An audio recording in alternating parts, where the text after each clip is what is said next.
His balance was unsteady, weight shifted on one knee, cheek resting against the inside of my thigh. Warm breath touched skin that had been forgotten for what felt like forever. His hands held the backs of my knees firmly, as if he feared that moving might shatter everything between us. Yet he moved carefully, hesitantly, too far left initially, then a moment's pause, then finding his way. I didn't offer direction. Instead, I pressed my palm against my lips and let my head lean back against the cool basement wall. Right beside the electrical panel he'd been working on just minutes before. The air hung thick with dust and warmth, carrying the fresh scent of rain through the small cellar window. His mouth trembled against me, and I could sense his nervousness, not fear of me or of being discovered, but the anxiety of inexperience. I allowed him to learn. His lips touched too gently at first, uncertain of boundaries. His shoulder pressed into my leg as he struggled to maintain balance. When he adjusted his position, I couldn't contain a sharp intake of breath. He stopped completely. Our eyes met when I looked down. No words passed between us. He simply shifted upward and continued, his grip tightening, the bridge of his nose gliding along my skin, the roughness of his stubble creating friction against tender flesh. I closed my eyes. My legs trembled uncontrollably. When everything ended, he was the first to pull away, wiping his mouth with the back of his hand before staring at the concrete floor as though he couldn't believe his own actions. I reached for the metal shelving behind me. I needed support to stand. Neither of us spoke. Then we heard it, the distinctive sound of the front door being unlocked. I never thought I'd cross such a line. Not with him, not in this house, not in the middle of my orderly, predictable life where I plan everything down to the last load of laundry. I'm 43 years old. I prepare meals every Sunday. I collect dry cleaning on schedule. I vacuum beneath furniture every Wednesday without fail. And I don't betray my marriage vows. I don't even engage in harmless flirtation. Until now. His name is Marcus. He's 30, a family friend who helped rewire our living room 2 summers ago when the wall outlets began making that concerning buzzing sound. My husband appreciated his work, said he had skilled hands. He's been returning periodically since then for small electrical projects, the attic, the back porch, and now the basement. I kept finding reasons for him to come back. I told myself it was practical, that his rates were reasonable, that we knew him well. But the reality was different. It was the way he truly saw me. He looked at me as though I existed, as though I hadn't been dismissed or forgotten. I hadn't experienced that feeling in far too long. My husband loves me, I believe, in his own way, but he hasn't touched me intimately in 7 months. He retires early, works long hours, and frequently claims exhaustion. I understand the pressures he faces, but somewhere along this journey, I stopped feeling like a woman and began feeling like household furniture. Then Marcus appeared. He carried his tools with one hand, always cleaned his boots before entering, and he never addressed me with that dismissive maternal tone. He spoke my name as though it held meaning. He'd offer to help with groceries, ask about the flickering laundry room light, remember small details I'd mentioned. I found myself creating opportunities to walk past him, standing slightly closer than necessary. We never actually touched, not really, but the glances grew longer, the atmosphere more charged. Eventually, one day, with my knees unsteady in the warm, dim, quiet basement, I allowed him to move too close. I let his mouth go where it shouldn't have gone. I didn't guide him, but I didn't stop him either. Because this wasn't simply physical desire, not exactly. This was years of being untouched, of being seen only as a mother, a wife, a task manager. It was the way his hands trembled as he held me steady, the way I didn't pull away. Now my hands shake because I can hear the door opening upstairs, footsteps approaching, and I'm still down here, still recovering, still breathless, still wondering if my legs will support me. If you've ever lived a life that appeared perfect from the outside but felt painfully silent within, this story might resonate more deeply than you expect. My days follow a rigid pattern. I wake at 6:15 before anyone else stirs. I fold towels that go unnoticed, arrange vitamins, brew coffee. My husband leaves by 7:30. He's a contractor who specializes in commercial projects, works long hours, communicates more with his crew than with me. We used to be connected, or perhaps I only imagined we were, before life became so quiet. Our daughter attends college now. The house echoes in ways it never did when her laughter filled these hallways. Now there's only the refrigerator's hum and the buzz of that overhead light that never functions properly. That's how Marcus re-entered our lives, that problematic hallway light. It had been flickering for months. My husband kept promising to fix it but never followed through. I mentioned it to Sarah, a friend from my old PTA days.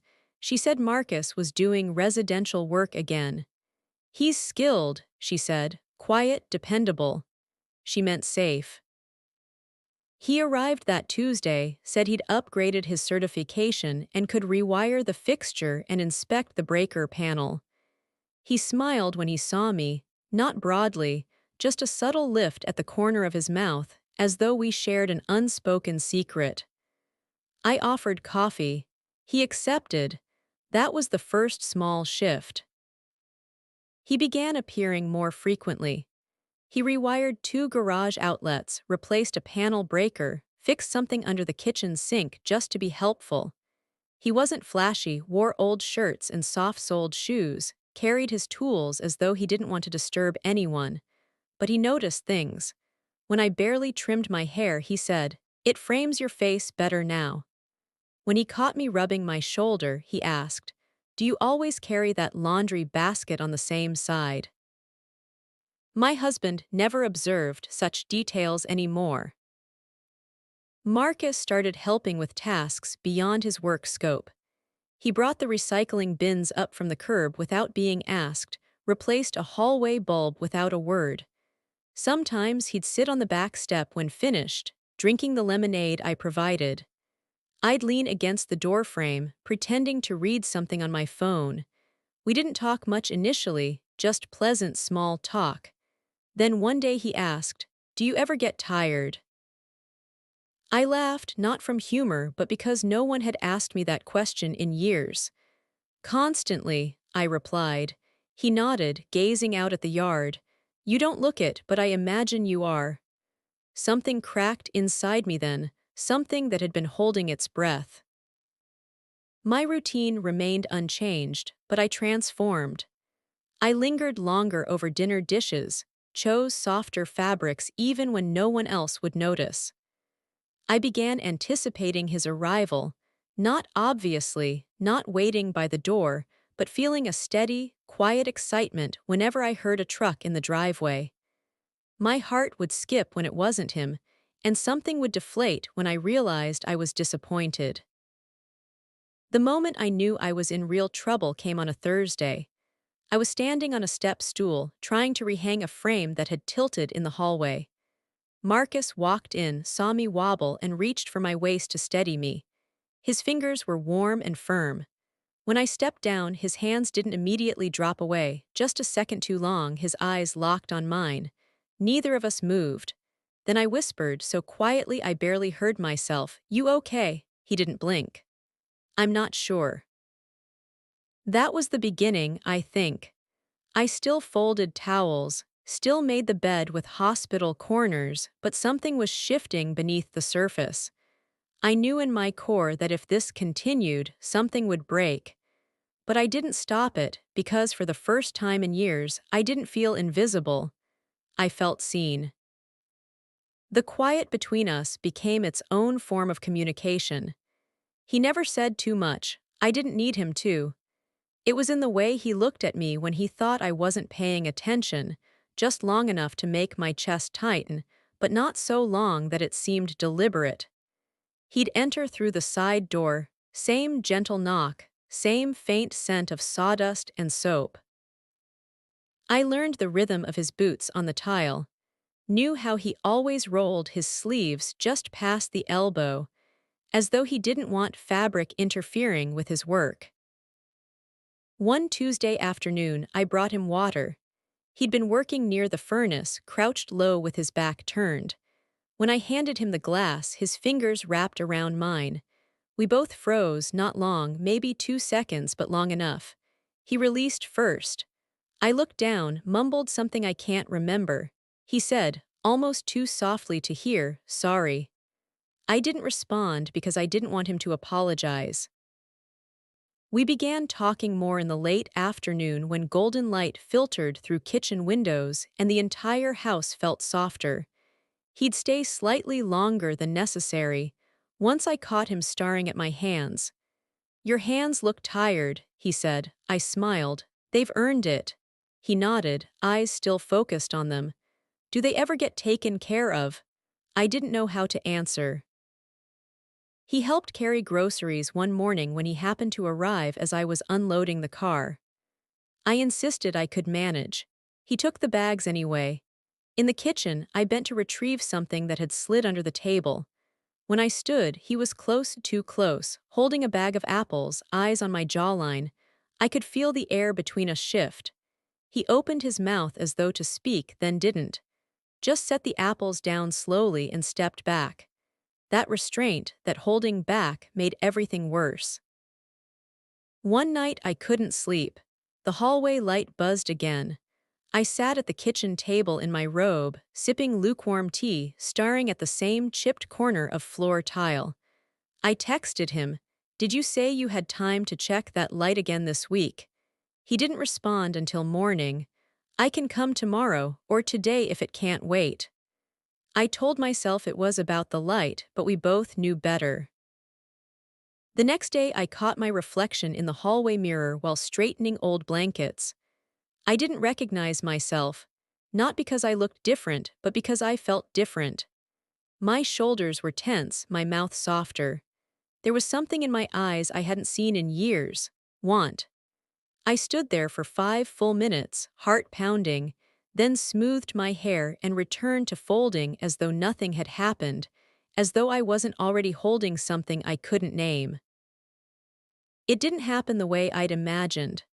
There wasn't a dramatic pause, no thunderstorm, no broken switch that sparked everything. It was quiet, small, and it began with my hand on his shoulder. He was under the sink, said the outlet near the dishwasher was loose, possibly water-damaged. I stood behind him, not helping, just watching the way his shirt stretched across his back when he reached for the screwdriver. He asked me to hand him the flashlight. I did, and when he turned to take it, our faces were close, too close. I should have moved, stepped back, laughed, said something mundane like "you're blocking the light." But I didn't. Instead, my hand, almost without conscious thought, touched his shoulder, just a brush, but his breath caught. I felt it. Then he leaned in. The kiss wasn't smooth. His lips missed mine slightly, hitting the edge of my cheek. We both froze. Then I turned my head barely, and we found it. His mouth was warm, uncertain. He kissed me like he'd been imagining this for years, but was afraid it wouldn't be real. I kissed him like I hadn't been kissed in too long. He pulled back first, eyes wide. "We shouldn't." "I know," I said, but I didn't move. Neither did he. When I reached for his wrist, he let me. I guided him up slowly, back toward the laundry room, heart pounding so loudly I could barely hear my own thoughts. The washer was running, that hum filled the silence. I leaned against the wall. He stood before me, barely touching. Then his hand came to my waist, soft, careful. I felt the heat through my cotton shirt. My hands found the sides of his face. He didn't kiss me again immediately. He just looked at me as though he needed permission he couldn't ask for aloud. I gave it not with words, but with the way I leaned into him. That's all it took. The second kiss was deeper, hungrier. His hands moved to my hips, mine slid under his shirt. His skin was warm, damp along the lower back. We moved like people who had waited too long and didn't know how to pace ourselves. He pressed his forehead to mine when he fumbled with my waistband. I don't want to rush this. You already are, I whispered. He laughed once, shaky, breathless, then knelt before me, hands pulling my clothes down just enough. I steadied myself on the dryer. When his mouth found me, I gasped. It wasn't perfect. He moved too quickly at first, then paused, then again more slowly. He was careful, maybe scared. I didn't correct him, didn't guide him, because this wasn't about performance. It was about being touched, being known, being wanted. My hands trembled against the shelf behind me. I felt my knees give slightly, and he caught me without being asked. When it ended, we didn't speak. He rested his forehead against my stomach for a long, still moment, and I let him. My fingers slid into his hair. I didn't realize I was crying until I felt wetness on my lips. I wasn't sad. I wasn't happy either. I just felt more than I had in years. He stood, adjusted his shirt, and looked at me as though he'd broken something that couldn't be repaired. Maybe he had. I pressed my hand to his chest, not to push him away, just to feel his heartbeat. It was fast, too fast, so was mine. We didn't say goodbye. He left through the side door, and I stood in the laundry room, hands shaking, knees weak, the soft churn of the washer still rumbling behind me. I stayed there a long time. I folded towels that afternoon with trembling hands. They smelled like lavender, they always do.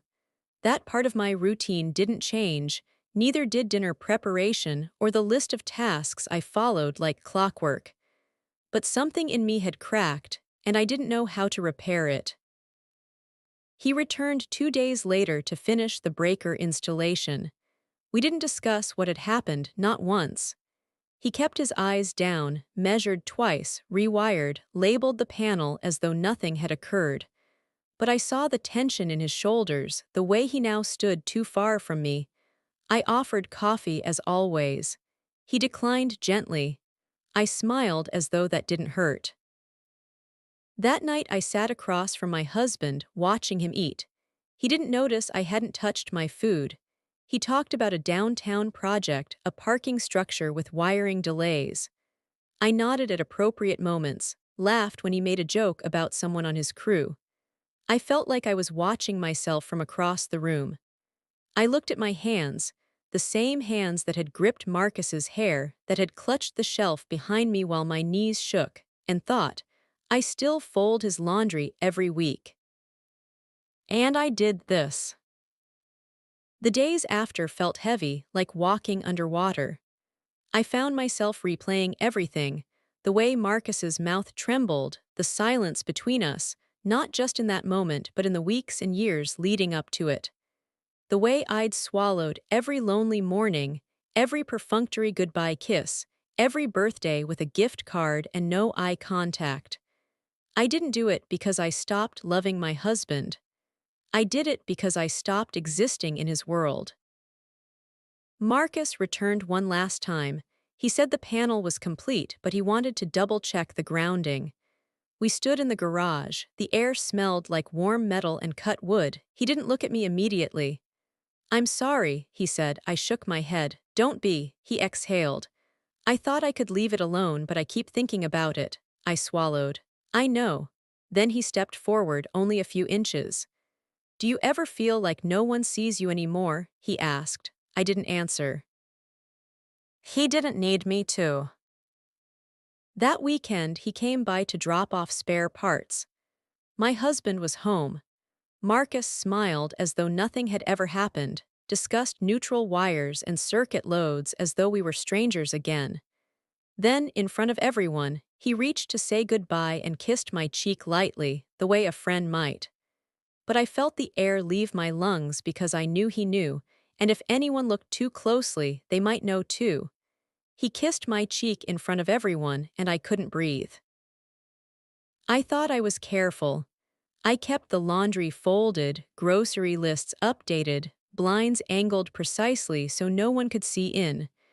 I still left the porch light on for my husband, still ironed his shirts. But I was different. You can't hide that forever. My daughter noticed first. She came home for the weekend unannounced, said she needed a break from her dorm, the campus felt too loud. She hugged me at the door, held on longer than usual, then pulled back and frowned. "Your eyes look tired," she said. "Are you okay?" I said I was fine, smiled too quickly. She tilted her head. "You sure just busy?" I said, same as always. But I could feel her watching me all weekend. The way she paused when I stepped into the garage, how she glanced at my phone when it buzzed. She didn't say anything, but something in her had shifted, as though she could feel the tremor I was working so hard to bury. A few days after she left, she texted, "Mom, I don't know what's going on, but I hope you're okay. I'm here if you ever want to talk." I stared at that message until the screen dimmed. I didn't reply. What could I say? That I let someone younger press his mouth to me in the dark? That I let it happen because I wanted it, needed it more than I should? Some truths don't fit in words. The following week, I encountered our neighbor Janet at the grocery store. She asked about the wiring work, said she'd seen that young man coming by frequently. Her tone was casual, too casual. I smiled politely, said he was finishing breaker work. She smiled back, tight and measured. I felt blood rise in my throat. I started checking mirrors again, not for lipstick smudges or displaced hair, but for what I might reveal, for how much of myself was now showing. The part that used to stay locked behind dinner routines and birthday reminders and half-hearted bedtime kisses. I didn't confess, not to my husband, not to my daughter, but I stopped looking them in the eye for too long because I knew what they'd see, that something had changed in me. They'd never be able to name it, but they'd feel it like a low frequency, a shift in the current. I still see Marcus sometimes, at the hardware store once in traffic. He doesn't wave, but he glances and I glance back. We don't speak. We don't need to, because I'll always remember the way his breath touched my skin, the way his hands shook when he touched me, the way he moved uncertainly and I didn't dare guide him. I didn't mean for it to happen. I didn't mean for him to matter. But for one afternoon, I remembered how it feels to be touched like I'm still here.